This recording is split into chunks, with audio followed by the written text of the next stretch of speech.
أعوذ بالله من الشيطان الرجيم. بسم الله الرحمن الرحيم. لقد من الله على المؤمنين إذ بعث فيهم رسولا من أنفسهم يتلو عليهم آياته ويزكيهم ويعلمهم الكتاب والحكمة وإن كانوا من قبل لفي ضلال مبين. أعوذ بالله من الشيطان الرجيم. بسم الله الرحمن الرحيم. لقد من الله على المؤمنين إذ بعث فيهم رسولا من أنفسهم يتلو عليهم آياته ويزكيهم ويعلمهم الكتاب والحكمة وإن كانوا من قبل لفي ضلال مبين. آمنت بالله صدق الله العظيم. رب اشرح لي صدري ويسر لي أمري واحلل عقدة من لساني يفقهوا قولي. الصلاة والسلام علیکہ یا رسول اللہ وعلی آلک واصحابک یا حبیب اللہ. آج کا ہمارا درس قرآن شریف سورہ آل عمران کے آیت نمبر 164 پر مشتمل ہے. یہ آیت تجربہ اس اعتبار سے انتہائی اہم ہے کہ اس میں حضور رحمت دو عالم صلی اللہ علیہ وسلم کی اس دنیا میں تشریف آوری اور آپ کے مقاصد نبوت کو بیان فرمایا گیا ہے. بات چل رہی تھی غزوہ احد کی، صحابہ اکرام علیہم رضوان کی تربیت کی، ان کی قربانیوں کی. تو اب عرب کے جاہلانہ معاشرے میں جہاں انسان تو موجود تھے لیکن ان کی صفات درندوں والی تھی، تو یہ جو اب انقلاب آ گیا کہ اللہ تعالیٰ کے مطیع و فرمانبردار بندے پیدا ہونا شروع ہو گئے ہیں، اور جو ایک خدا کی بجائے سینکڑوں خداؤں کے سامنے، جھوٹے خداؤں کے سامنے اپنے سروں کو جھکاتے تھے، اب وہ ایک خدا کے سامنے نہ صرف سر جھکانے کے لیے رضامند ہیں بلکہ اس خدا کے دین کے لیے لڑنے مرنے کے لیے بھی تیار ہیں. انسانیت کو نفع پہنچانے کے لیے میدان عمل میں نہ صرف آ چکے ہیں بلکہ مسلسل تغزو کر رہے ہیں. تو یہ کیسے ممکن ہو سکا کہ درندہ صفت انسان فرشتہ صفت بن گئے؟ جنہیں کوئی اپنا غلام بنانا بھی پسند نہیں کرتا تھا، وہ آئین جہاں بانی میں دنیا بھر کے استاد بن گئے. جن کی گھٹی میں شراب تھی، ظلم و ستم جن کا شعار تھا، کفر و شرک اور فرق و فجور کے گٹا ٹوپ اندھیروں میں بھٹکتے جنہیں صدیاں گزر چکی تھی، آج یہ ان کے اندر مکمل تبدیلی اور ہمہ گیر انقلاب کیسے آ گیا؟ تو اللہ رب العزت نے اس کی وجہ اس آیت تجربہ میں بیان فرمائی ہے. لقد من اللہ، یقیناً بڑا احسان فرمایا اللہ تعالیٰ نے، علی المؤمنین، مومنوں پر، اذ جب بعثا اس نے بھیجا، فیہم ان میں، رسولاً ایک رسول، من انفسہم جو انہی میں سے ہے، یتلو علیہم پڑھتا ہے ان پر، آیاتی ہی اللہ کی آیتیں، ویزکیہم اور پاک کرتا ہے انہیں، ویعلمہم الکتاب اور سکھاتا ہے انہیں قرآن شریف، والحکمہ اور سنت، وَإِن كَانُوا اگرچہ وہ تھے، من قبل اس سے پہلے، لفی ضلال مبین یقیناً کھلی گمراہی میں.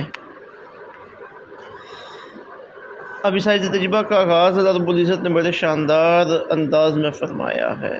لقد من اللہ، یقیناً بڑا احسان فرمایا ہے اللہ تعالیٰ نے، المؤمنین اہل ایمان پہ. اب دیکھیے اللہ تعالیٰ نے ہزاروں لاکھوں نعمتیں انسانوں کو عطا فرمائی ہیں، اور کسی بھی نعمت پہ اللہ نے احسان نہیں جتلایا کہ ہے تو سارے اللہ کے احسان ہی، زندگی سے بڑھ کر اللہ کا احسان کیا ہو سکتا ہے؟ کتنی نعمتیں ہیں، احسان نہیں جتلایا. لیکن ایک نعمت ہے وجود مصطفیٰ صلی اللہ علیہ وسلم کی دنیا میں تشریف آوری، انسانیت کی رہنمائی کے لیے، رشد و ہدایت کے لیے، کہ جس پر اللہ رب العزت ارشاد فرما رہے ہیں کہ لقد من اللہ علی المؤمنین، یقیناً اللہ نے مومنین پر بڑا احسان فرمایا. جب اللہ رب العزت اس احسان کے طور پہ ہمارے لیے ذکر فرما رہے ہیں تو پھر آج ایمان کی ذمہ داری ہے کہ اللہ تعالیٰ کے اس احسان کو سمجھیں بھی، اور اللہ تعالیٰ کے اس احسان کی قدر بھی کریں اور اس کا شکریہ بھی ادا کریں.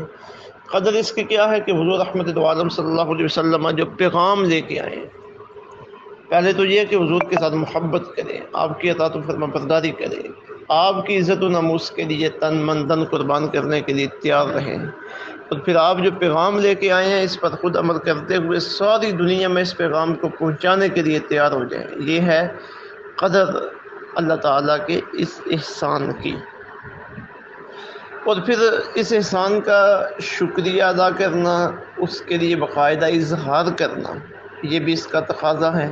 اللہ نے احسان فرمایا تو ہم اس احسان کا شکریہ ادا کرنے کے لیے جب 12 ربیع الاول شریف یا حضور رحمت عالم صلی اللہ علیہ وسلم کی ولادت کا مہینہ، وہ لمحات، یا کسی بھی وقت حضور رحمت عالم صلی اللہ علیہ وسلم کے اللہ کے حضور کی شکل میں اس احسان کو یاد کر کے ہم اس پہ اللہ کا شکر ادا کرتے ہیں۔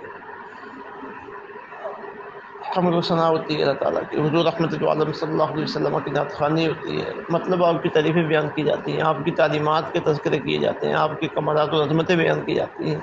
کیوں؟ اللہ نے جو ہمارے اوپر احسان کیے ہم اس پہ اللہ کا شکریہ ادا کریں۔ تو اسے کہیں مجلس میلاد کا نام دیا جاتا ہے، کبھی محفل میلاد کا نام دیا جاتا ہے، کبھی محفل ذکر مصطفیٰ کا نام دیا جاتا ہے، کبھی محفل ذکر حبیب خدا کا نام دیا جاتا ہے، کبھی کچھ بھی نام نہیں دیا جاتا۔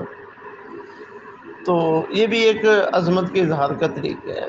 اب ہوتا یہ ہے کہ جب اس طرح ہم مل بیٹھتے ہیں، آقا علیہ الصلوۃ والسلام کی تعلیم و تربیت، آپ کی عظمت و کمالات کی باتیں ہوتی ہیں، تو آپ کی محبت ہمارے دلوں کے اندر مزید تیز ہوتی ہے، محبت کے چراغ روشن ہوتے ہیں، اور آپ کی تعلیمات کو سن کر ان پر عمل کرنے کا جذبہ پیدا ہوتا ہے۔ تو اسی ہم محفل میلاد کہتے ہیں، اور اتنی سی حقیقت ہے محفل میلاد کی۔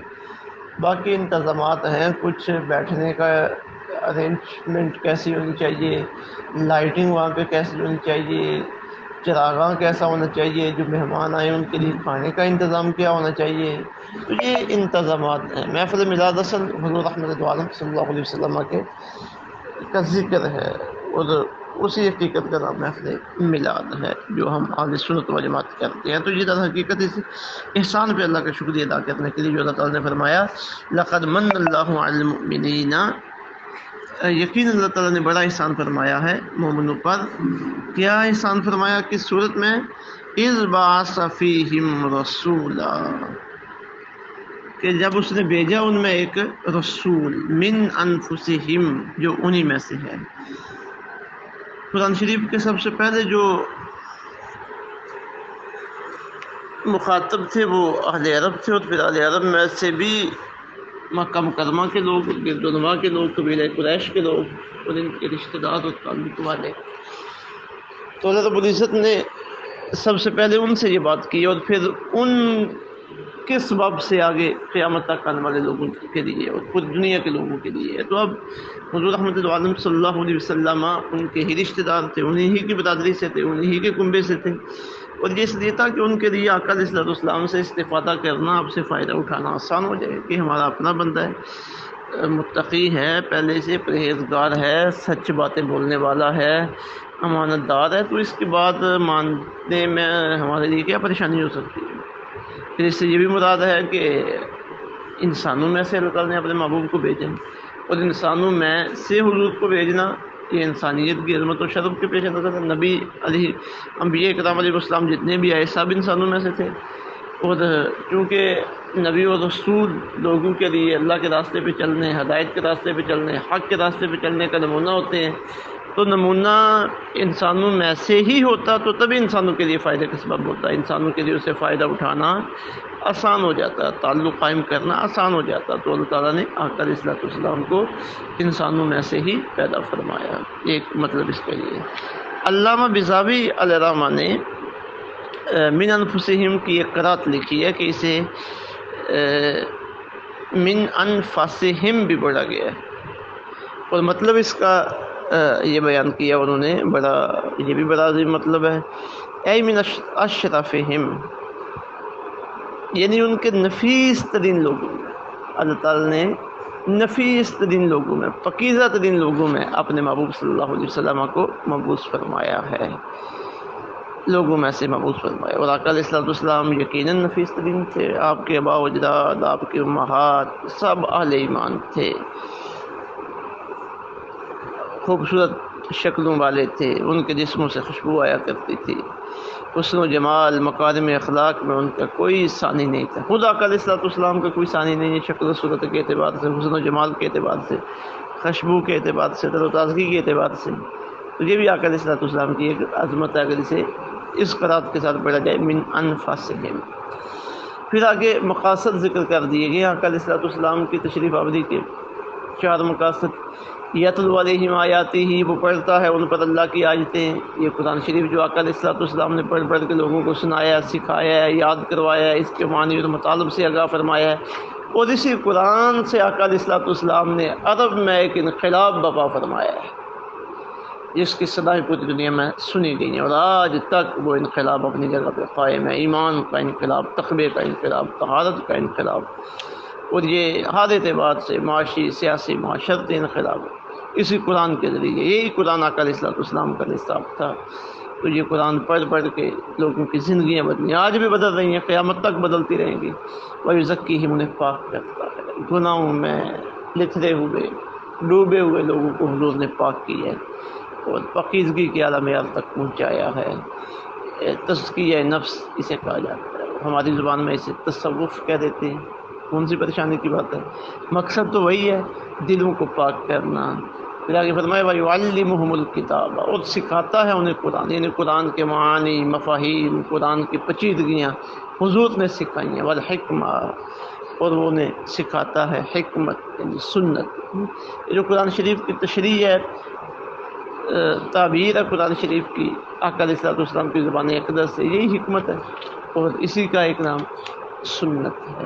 تو یہ 4 کام ہیں. یتلو علیہم آیاتہ، پڑھتا ہے ان پر اللہ کی آیتیں. ویزکیہم، پاک کرتا ہے انہیں. ویعلمہم الکتاب، سکھاتا ہے انہیں کتاب. الحکمہ، اور حکمت یعنی سنت. وإن كانوا من قبل لفی ضلال مبین، اگرچہ وہ اس سے پہلے یقیناً کھلی گمراہی میں تھے. جب حضور نہیں آئے تھے تو اس دنیا میں انسان جہالت کی زندگی گزار رہا تھا، اپنے پرائیکی سے پہچان نہیں تھی، اپنے خدا کو بھول چکا تھا. ایک خدا کے مقابلے میں اس نے سینکڑوں جھوٹے خدا گھڑ لیے تھے، اور کیا کیا جہالت تھی جس میں ڈوبا ہوا تھا، کیا کیا ظلم و ستم تھا جو یہ کر نہیں رہا تھا اور اس کے اوپر ہو نہیں رہا تھا. انسان تو تھا لیکن انسانیت کا وقار اس میں سے ختم ہو چکا تھا. تو حضور آئے، حضور کے آنے سے پہلے دلال مبین تھا، کھلی گمراہی، عالمگیر گمراہی، پوری دنیا میں گمراہی پھیلی ہوئی تھی. جب حضور آئے، نور احمد چمکیا، غائب اندھیرا ہو گیا، کملی والا آ گیا، تھاں تھاں سویرا ہو گیا. یہ سرکار کی آمد کی برکت ہے، یہ سرکار کی تعلیم کی برکت ہے کہ دنیا میں ترقی ہوئی، لوگ پڑھنے لکھنے کی طرف متوجہ ہوئے، ایجادات کی طرف متوجہ ہوئے، ایک انقلاب آ گیا جی ہر میدان میں. تو یہ آقا علیہ الصلوۃ والسلام کی وجہ سے اللہ کا احسان، اور دوسرا حضور رحمت العالم صلی اللہ علیہ وسلم کی تعلیمات. اور آج بڑی ضرورت ہے کہ ایک طرف ہم اس احسان پہ اللہ کا شکر ادا کریں، اور دوسری طرف آقا علیہ الصلوۃ والسلام کی جو تعلیمات ہیں پہلے خود انہیں اپنائیں، اور پھر ان تعلیمات کو آگے پھیلانے میں ہم حضور رحمت العالم صلی اللہ علیہ وسلم کے جانشین بن جائیں، حضور کی خدمت گزار بن جائیں، اور اس پیغام کو بڑی محنت کے ساتھ، کوشش کے ساتھ پوری دنیا میں پھیلائیں. اللہ رب العزت سمجھ کے عمل کی توفیق عطا فرمائے. وما علینا الا البلاغ المبین.